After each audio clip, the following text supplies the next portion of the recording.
안녕하세요. 내성적인 회사원입니다. 저처럼 직장 내 괴롭힘으로 고생하시는 분들께 도움이 될까 하여 제 경험을 토대로 정보를 공유하고 있습니다. 이번에 들을 이야기는 직장 내 괴롭힘 예시 30가지입니다. 사실 지금 입고 있는 옷이 제가 작년에 첫 영상을 찍었을 때 입은 옷과 동일합니다.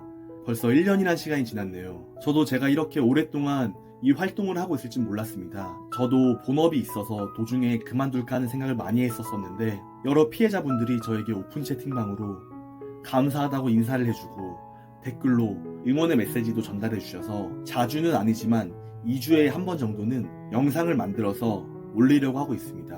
부디 이 영상을 보시는 분들이 처하신 상황이 잘 해결되었으면 좋겠습니다. 이번에 드릴 이야기는 직장 내 괴롭힘 예시 30가지입니다. 최근에 지인의 추천으로 책을 하나 구매해서 읽고 있는데요. 책 제목은 직장 갑질에서 살아남기입니다. 혹시 직장 갑질 119라고 들어보셨나요? 카카오톡 오픈 채팅방에서 전문가분들이 무료로 상담을 해주시는 곳입니다.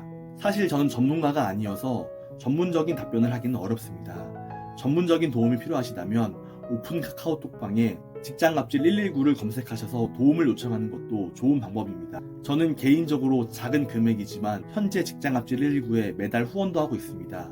이런 감사한 단체는 계속해서 꾸준하게 남아있길 하는 마음이 있습니다. 이 책의 저자는 박점규님으로 직장갑질 119가 2017년 11월 1일 처음 시작했을 때부터 같이 하던 분으로서 직장 내 괴롭힘 금지법과 고용노동부 직장 내 괴롭힘 매뉴얼을 만드는데 참여하신 분입니다. 저도 처음 알았습니다. 고용노동부 직장 내 괴롭힘 매뉴얼은 제가 직장 내 괴롭힘을 신고를 하고 과정을 진행하는 데 있어서 정말 도움을 많이 받았습니다. 박정규님, 좋은 책 내주셔서 감사하고 진심으로 감사드립니다. 박정규님께서 이 영상을 보고 계실지 모르겠지만 덕분에 정말 많은 도움이 되었습니다. 많은 피해자들을 위해 이렇게 활동을 하고 계신 점 진심으로 감사드립니다. 그리고 민주노총 법률원 대표 변호사 권두섭님이 감수를 하셔서 법적으로도 확인을 다 받은 상태입니다. 사실 이 책을 제가 조금만 더 일찍 알았으면 좋았을 텐데 아쉬움이 남습니다. 제가 직장 내 괴롭힘을 당하고 신고를 했던 상황에서 이 책이 있었다면 좀 더 잘 대응을 했을 수 있을 것 같아요. 직장 내 괴롭힘뿐만 아니라 여러 가지 노동자들이 당하는 불합리함에 대해 해결 방안이 있으니 관심이 있으시면 읽어보시길 바랍니다.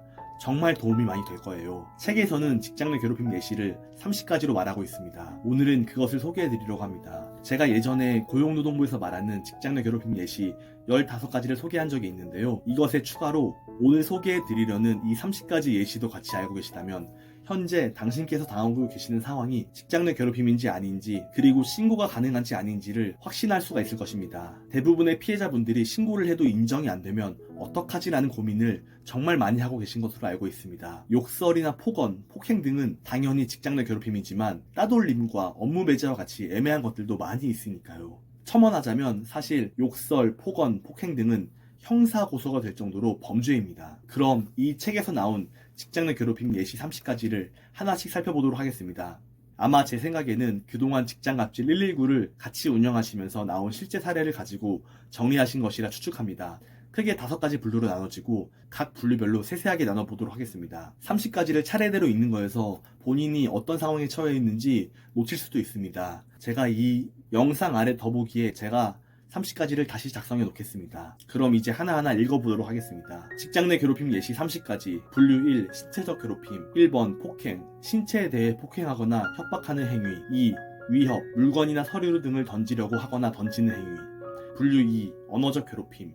3. 폭언. 욕설이나 폭언 등 위협적인 언행을 하는 행위. 4. 모욕. 다른 직원들 앞에서 또는 온라인상에서 모욕감을 주는 행위. 5. 협박.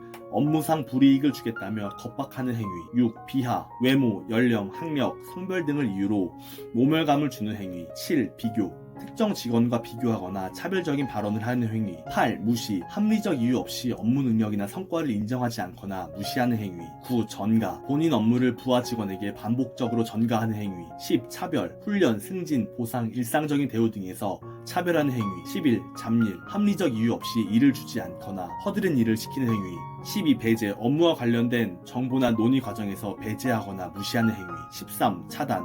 합리적 이유 없이 특정인에게 비품, PC 전화 등을 제공하지 않거나 사내 인터넷 접속을 차단하는 경우. 14. 차별.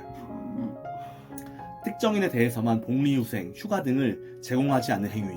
15. 위험, 합리적인 이유 없이 건강에 해롭거나 위험한 작업을 강요하는 행위. 16. 반성, 적정 범위를 넘거나 차별적으로 경위서, 반성문, 1일 업무 보고를 쓰게 하거나 업무상 필요 없는 독후감을 쓰게 하는 행위. 17. 태움, 업무를 가르치면서 학습 능력 부족 등을 이유로 괴롭히는 행위. 18. 건의, 정당한 건의사항이나 의견을 무시하는 행위. 19. 감시, 일하거나 휴식하는 모습을 감시하는 행위. 20. 야근, 주말 출근 등 불필요한 추가 근무를 강요하는 행위. 21. SNS, 업무시간 외에 전화나 온라인으로 업무를 지시하는 행위. 22. 회식, 음주, 흡연 또는 금연을 강요하는 행위. 23. 후원, 특정 종교나 단체 활동 또는 후원을 요구하는 행위. 24. 공연, 회사 행사에 원치 않는 장기자랑, 경연대회 등을 요구하는 행위.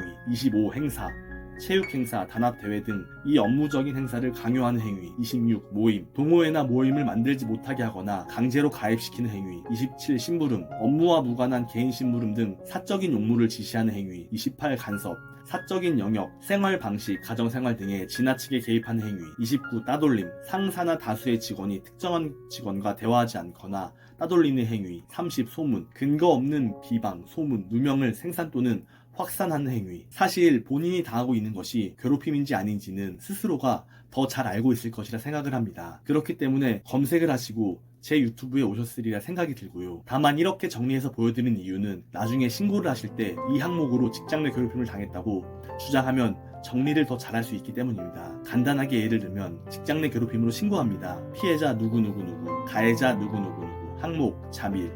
누구누구누구는 합리적이지 않은 이유로 일을 주지 않거나 허드렛 일을 시키고 있습니다. 일을 주지 않는 것은 3개월가량 되었으며 허드렛 일은 A와 B와 같은 것을 지속적으로 시켰습니다. 이는 직장 내 괴롭힘에 해당합니다. 예를 들면 이런 식으로 작성할 수가 있겠습니다. 사실 육하 원칙에 따라서 쓰는 게 좋긴 한데 이런 식으로 사용하시라고 간단하게 예를 들어 보았습니다. 저희 사회가 아무리 경쟁사회라고 하지만 자신의 이익을 위해서 다른 사람을 이용하고 희생시키는 행위에 대해 30가지나 일일이 말을 하다 보니 정신적으로 지치네요. 작년에 정신적으로 매우 힘들었던 생각도 많이 나고요. 저도 직장 내 괴롭힘을 신고한 지 1년이 지나갔으니까요. 저는 개인적으로 다들 신고를 하셨으면 좋겠습니다. 더 나은 세상, 평등한 세상, 이런 것이 아니라 자기 스스로와 가족을 지키기 위해서입니다. 괴롭힘이라는 게 나 한 사람으로 끝나는 것이 아니라 가족, 지인까지 크게 영향을 끼치더라고요. 최근에는 직장 내 괴롭힘 피해자 어머니께서 저의 오픈 채팅방에 연락을 주셨는데 정말 들을 수 있는 말이 없더라고요. 20년 넘게 애지중지하게 아껴서 키워놓은 자녀가 회사에서 심한 괴롭힘을 당하여 회사 생활을 하는데도 부모님이 걱정하실까봐 부모님께 상황을 제대로 말을 못하고 있었어요. 어쩌다 상황을 알게 되신 부모님도 어떻게 해야 할지 난감해하시는 상황 속에서 직장 내 괴롭힘을 당하는 피해자의 부모님께 제가 무슨 말을 할 수가 있겠습니까? 하나의 소중한 가족이 직장 내 괴롭힘에 의하여 점점 무너져 내려가고 있더라고요. 그렇기 때문에 이 영상을 보시는 당신께서는 자기 스스로와 가족이 무너져 내려가기 전에 용기를 내셔서 신고를 하시고 대응을 하셨으면 좋겠습니다. 물론 신고하는 과정이 어렵고 힘든 길이긴 합니다. 아마 회사에서도 주변에서도 신고한 피해자의 편을 들진 않을 거예요. 아마 당신께서는 신고를 하신다면 세상에 혼자가 된 기분이 들 가능성이 높습니다.